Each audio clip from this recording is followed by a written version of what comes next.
ஐயா, இது என்ன மண்டபம்? என்னவா எழுதி இருக்க தெரியல? அது தெரிகிறது, ஆராய்ச்சி மன்றம் என்று. என்ன ஆராய்ச்சி? ஏட்டச்சுவடி ஆராய்ச்சி. எதற்கு? அதாவது பழைய சுவடி எல்லாம் ஆராய்ச்சி அவசியமானதை வெளியிடுறதுக்காக. ஓஹோ, நல்லது. எதையும் குறை கூறுவது சுலபம், அதை கூட்டி வைப்பதுதான் கடினம் தோழரே. குறை கூறவில்லை, குற்றத்தை சுட்டிக்காட்டுகிறேன்.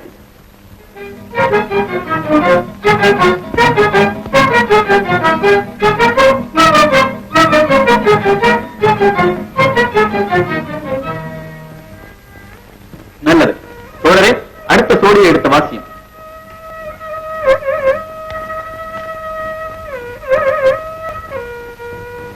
நல்லது தோழரே, அடுத்த சோடியை எடுத்த வாசியம்.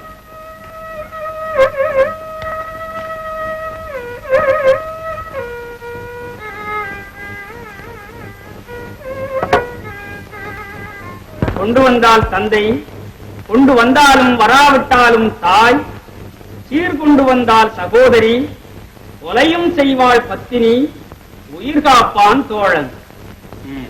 பிறகு அவ்வளவுதான். சாபா, என்னையா கேலி சிரிப்பு? புலவர் பெருமக்களே, மன்னிக்க வேண்டும். அறிஞர் குழுவிற்கு நான் அருகதையற்றவனாயினும் என் அபிப்பிராயத்தை கூற அனுமதி வேண்டுகிறேன். அபிப்பிராயம் கூற அனைவருக்கும் உரிமை உண்டு. என்ன உமது அபிப்பிராயம்?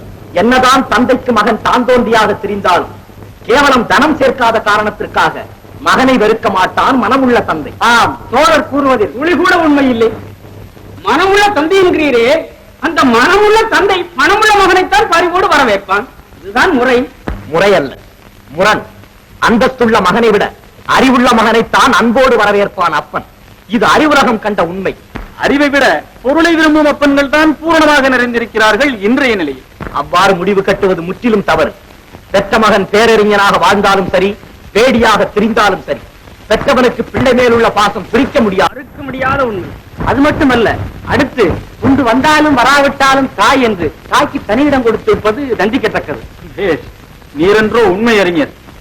அன்னையை புகழ்வது ஆகாது என்று எதிர்க்கும் அசக்தி அறிஞரை இது ஆராய்ச்சி மன்றமா அவமான மன்றமா? புலவர் கூறியதில் தவறில்லையே. தவறில்லையா? சரிதான். அதே குளத்தில் ஊறிய மட்டதானோ நீரும். ஏனையா, தாயிற் சிறந்தொரு கோயிலும் இல்லை என்பது கூடவா மறந்துவிட்டீர்? உண்மை. அதற்காக கொண்டு வந்தாலும் வராவிட்டாலும் தாய் என்பது தாய்மார்களின் தனிப்பண்பு. இதில் தடை என்ன? ஏனில்லை. சாதாரண குடிசை வாழும் குடியானவன் முதல் கோடீஸ்வரன் வரை அனைவருக்கும் அவசியமானது பொருள்தானே. பொருள் இல்லாருக்கு இவ்வுலகம் இல்லை என்று பொதுப்படையாகத்தானே கூறுகிறார் வள்ளுவரும். அதில் தாயாருக்கு மட்டும் விதிவிலக்கா? ஆகவே இந்த வாக்கியம் வகையற்றது. உண்மை உண்மை. அடுத்த வாக்கியமும் அதே ரகம்தான். சீர்கொண்டு வந்தால் சகோதரி. சிந்தனையாளர்கள் சம்மதிப்பார்களா இதை?